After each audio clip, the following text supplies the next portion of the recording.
Hey everybody, it's Neil and I have a little chewing monster here named Penny, and she likes to chew apparently everything. So I've got this here, this anti-chewing spray, and it's a bitterness spray. I'm going to put her down for a second so she can wander while I open this up, and we're going to check this stuff out. So what it is it's a little bit of spray. He says store it in a cool place away from sunlight, and don't spray it directly at the dog. Obviously, I wouldn't do that.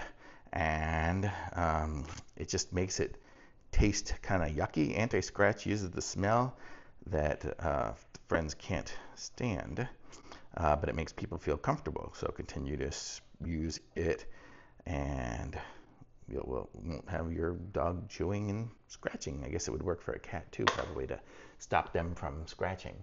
So this is it here. Let's see what it smells like. I'm just going to open it up and smell it myself. Oh, it smells a little minty-ish and stuff, so it's not too bad.